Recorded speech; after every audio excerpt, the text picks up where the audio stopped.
hometown stories from the heart of it all, and our folks have a lot to tell. We've got next door neighbors with remarkable lives. We're riding on a story carousel. So sit right back as we hear about their lives.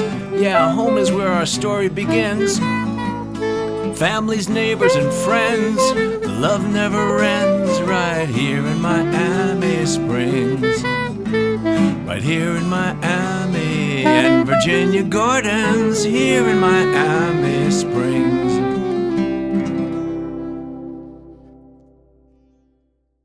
Hi, you're watching Hometown Stories. I am your host, Anna Hume, along with Buzz Fleischman, who's actually producing the show today.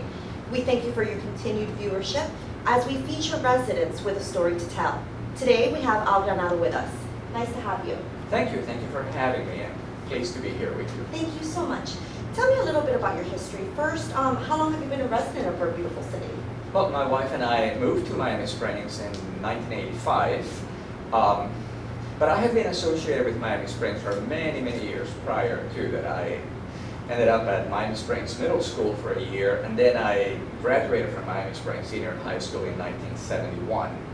So I am a Golden Hawk, even though I taught at Hialeah High School for 36 and a half years. So, you know, my loyalties are a bit conflicted there, but no, I'm a spring resident, always. Excellent. Yeah. I'm a Golden Hawk as well. Oh, that's awesome. And what is Hialeah High, the Thoroughbreds? The Thoroughbreds, yeah. Okay. And you still teach there, right?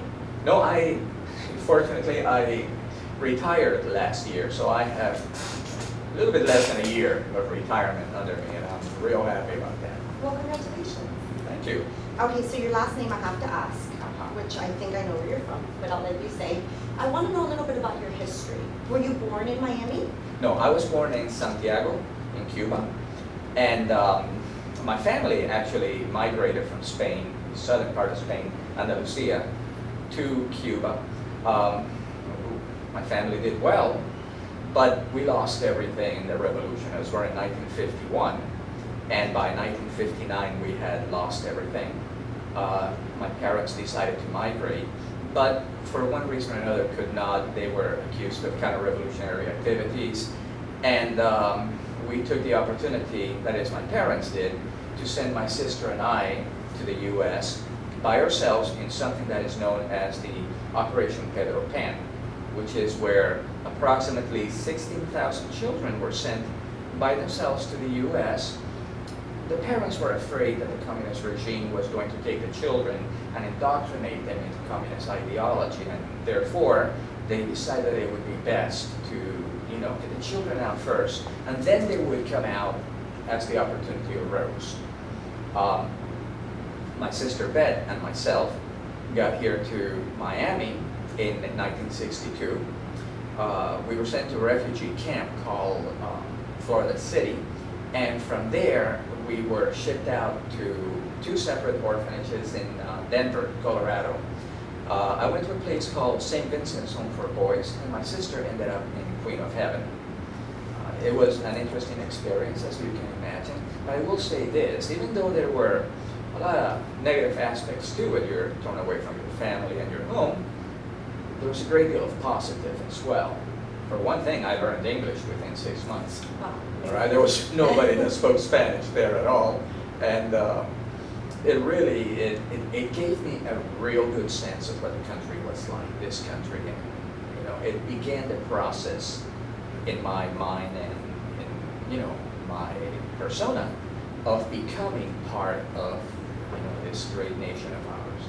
And how old were you again when you were sent off to Denver? I was about 10 years old. Okay, that must have been devastating. It was not an easy road to travel. I must say, quite frankly, we were privileged children, and we were of a wealthy family, and then all of a sudden you're not that anymore, and for several years you find yourself in a situation where it's an entire paradigm of change that was quite difficult to deal with. But you know the old saying, what doesn't kill you makes you stronger. Absolutely. And I think that has been proven so many times, certainly with my experience, it has been proven. And you got to see your sister a few times a month? I got to see her once a month, Okay.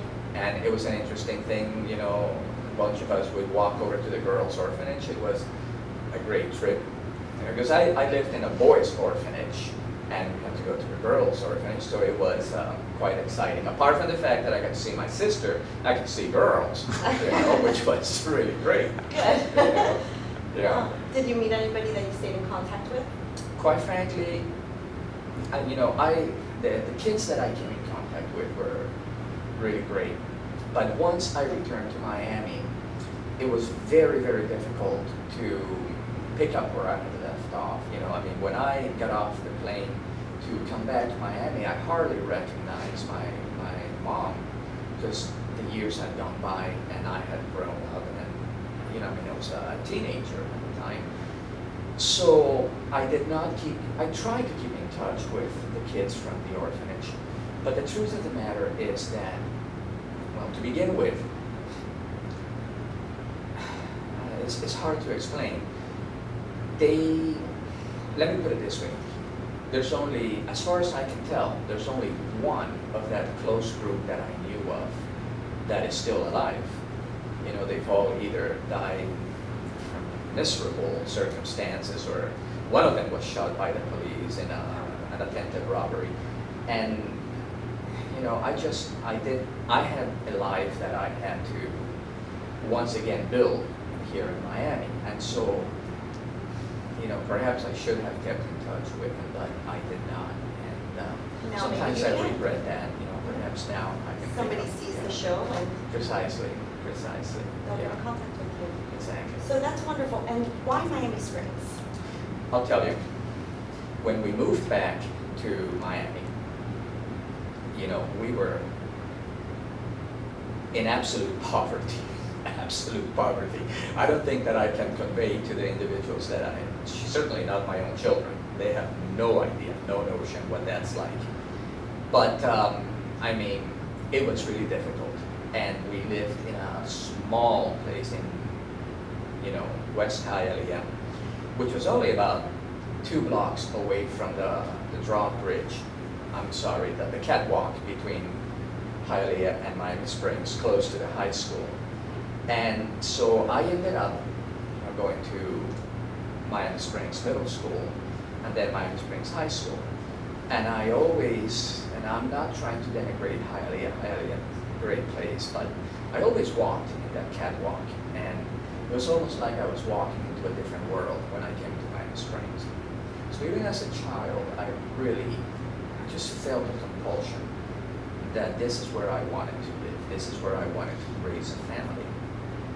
And certainly, as the years went by and I finished high school and I went to college and I got a degree and I began my career as an educator, I always wanted to move to Miami Springs. My wife and I first moved to Kendall, and it just didn't feel right.